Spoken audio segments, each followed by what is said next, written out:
बरमुल गुलमर्ग मज योदवे ताज शीन पेन किन अत खूबसूरती मज ज्यादा हुरर सपदन किन अत मौजूद सैलान तठा लुत्फ अंदोज सपद तत इंतजामिया तरफ सैलान फिलहाल फेरनस थोरनस दौरान एहतियात वर्तान बापत हिदायत दिन आमत यपर आव वादी हंदन मैदानी इलाकन मज दोपहर पत कुन जाय हल्क रूद रिकॉर्ड करने यम किन सर्दी मज कुन हदस ताम हुरर सपुद।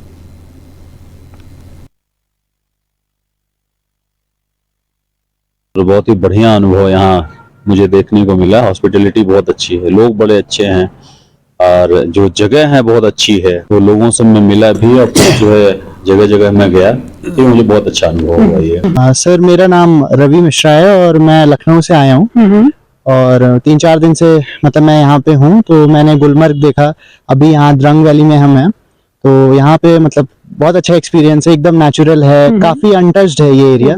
काफी लोग को आना चाहिए मेरे ख्याल से, कई लोगों को पता भी नहीं है यहाँ के बारे में धीरे धीरे। तो मेरे ख्याल से यहाँ आना बहुत अभी आर्टिकल 370 हटने के बाद तो मैंने देखा मतलब काफी अच्छी स्थिति है, डेवलपमेंट है, रोड्स अच्छी हैं, सब कुछ है, फैसिलिटीज हैं, अमेनिटीज हैं, सब आ रहे हैं यहाँ पे तो काफी अच्छा लगा। तो बाहर के लोगों में भी वो डर जो है महसूस हो रहा है, तो उनके लिए क्या मैसेज देना चाहिए क्योंकि इस वक्त आप ग्राउंड पे है?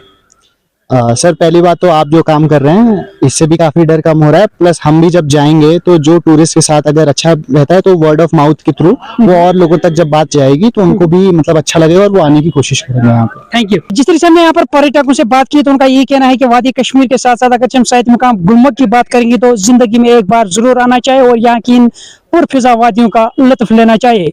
आने वाले दिनों में हम उम्मीद करेंगे कि लगातार सयाहत में जो है बढ़ावा मिले ताकि यहाँ मकामी लोगों के साथ साथ जो यहाँ के पढ़े लिखे नौजवान उनके रोजगार में भी आए दिन इजाफा देखने को मिलेगा।